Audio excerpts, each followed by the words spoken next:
આજની બોર્ડના મુદ્દાની અંદર ટોટલ 16 આપણે કાર્યો હતા,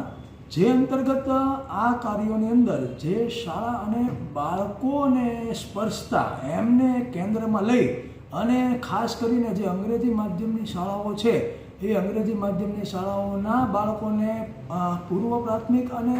જે છે એ પ્રાથમિકના બાળકોને કોર્સ મટીરિયલ એમને અભ્યાસ માટે મળતું રહે એ આપણે મુદ્દો મહત્ત્વનો આ બોર્ડની અંદર લેવામાં આવેલો છે. પ્લસ ઇન્ફોર્મેશન ટેકનોલોજી કોમ્યુનિકેશન સાથે એ અંગ્રેજી માધ્યમના બાળકો જોડાઈ શકે, જેથી કરીને ગુજરાતી માધ્યમમાં આપણે જે છે એ સ્માર્ટ બોર્ડને વગેરે જે સગવડતાઓ જે છે એ સરકાર તરફથી આપવામાં આવે છે એ મુજબ અંગ્રેજી માધ્યમની શાળાઓને મળી રહે એ મુદ્દો જે છે એ લેવામાં આવેલો છે. અને ખાસ કરી અને NEP 2020 નવી શિક્ષણ નીતિ મુજબ જે 10 દિવસ બેગલેસ દિવસો જે આપવામાં આવ્યા છે એના અંતર્ગત લઈને વ્યવસાયલક્ષી તાલીમ બાળકોને મળી રહે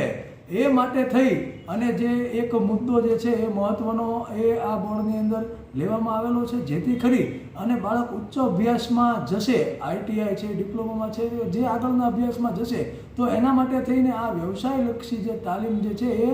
અત્યારે આપવામાં આવશે, જેનાથી એને આગળના અભ્યાસમાં એને ખૂબ જ મહત્ત્વનું બની રહેશે. એ પછી જે છે એ રિજિયોનલ સેન્ટર કે જે સાયન્સની મુલાકાતે જે વિજ્ઞાનના જે પ્રત્યે રુચિ વધે એના માટે થઈને તમામ જે છે એ શાળાના બાળકોને ત્યાં સુધી લઈ જવામાં આવે અને એને વિજ્ઞાન પ્રત્યે આગળના ભવિષ્યમાં રુચિ વધે એ માટે થઈ અને આ એક મુદ્દો લેવામાં આવ્યો છે, જેથી કરીને 6 થી 8ના બાળકો જે છે એ આ સેન્ટરની મુલાકાત લઈ શકે. એ સહિતના જે છે એ મુદ્દાઓ આજના બોર્ડની અંદર લેવામાં આવેલા છે. અમારી શાળામાં જે છે ગુજરાતી માધ્યમની 65 શાળાઓ છે, 2 અંગ્રેજી માધ્યમની છે અને 1 ઉર્દુની છે. એમાં ખાસ કરીને એ 65 ને 66 શાળાઓને જે છે એ આનો લાભ જે છે એ